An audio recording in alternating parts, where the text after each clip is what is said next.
tentang narasi yang terlalu rapi. Di luar sana, banyak orang mengenal disabilitas lewat kisah-kisah yang rapi dan menginspirasi. Sosok yang tampak kuat, tegar, dan selalu berhasil menaklukkan keterbatasan. Media gemar menampilkan mereka sebagai bukti bahwa asal mau berjuang, pasti bisa.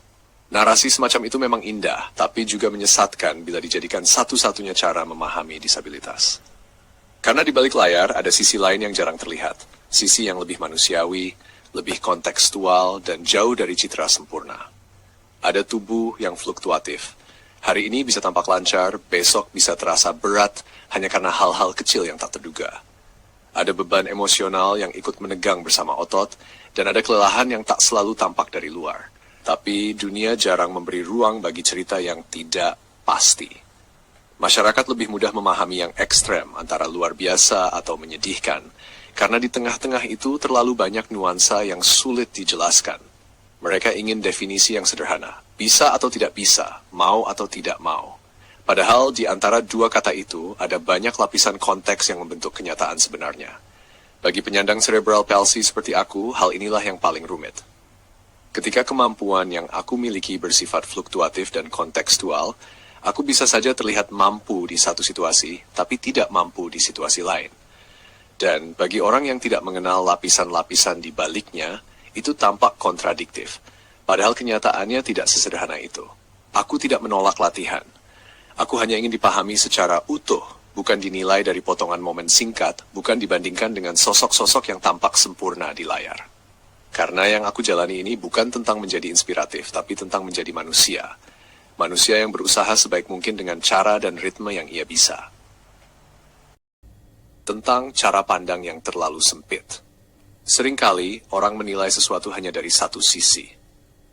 Mereka merasa sudah memahami seluruhnya, padahal yang dilihat baru sepotong kecil saja. Hal seperti ini muncul bahkan dalam hal-hal sederhana. Misalnya soal curhat. Banyak yang mengira curhat itu harus berarti duduk tenang, bercerita panjang lebar, sementara orang lain mendengarkan. Padahal, curhat bisa hadir dalam bentuk yang jauh lebih halus, lewat celoteh ringan, selipan kalimat di tengah obrolan, atau bahkan sekadar ekspresi kecil yang colongan dari hati.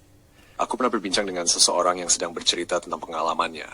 Lalu aku menimpali, wah kamu jadi curhat nih. Dia buru-buru menjawab, enggak, aku enggak curhat. Kalau curhat itu ya duduk dan nyuruh kamu dengerin. Aku cuma tersenyum, tapi setelah itu aku berpikir mungkin banyak hal lain juga kita pahami dengan cara yang sempit seperti itu. Seolah makna hanya punya satu bentuk, satu arah, satu cara. Dan justru disitulah aku merasa prihatin. Jika definisi tentang curhat saja bisa ditangkap dengan pandangan yang sesempit itu, bagaimana dengan kondisiku sebagai penyandang CP? Yang kemampuan fisik dan emosinya bisa sangat fluktuatif dari waktu ke waktu. Tidak semua yang terlihat bisa berarti mudah. Tidak semua yang tampak diam berarti tidak mau berusaha. Dunia tidak sesederhana dua kata, mampu dan tidak mampu. Banyak orang tumbuh dalam aturan yang kaku. Tidak boleh menangis, tidak boleh tampak lemah, tidak boleh berbeda dari kebiasaan umum. Jadi wajar saja bila kondisi yang kompleks dan kontekstual seperti yang aku miliki menjadi sulit dipahami. Karena empati tidak tumbuh dari sekadar melihat, tapi dari keberanian untuk menanggalkan cara pandang yang terlalu sempit.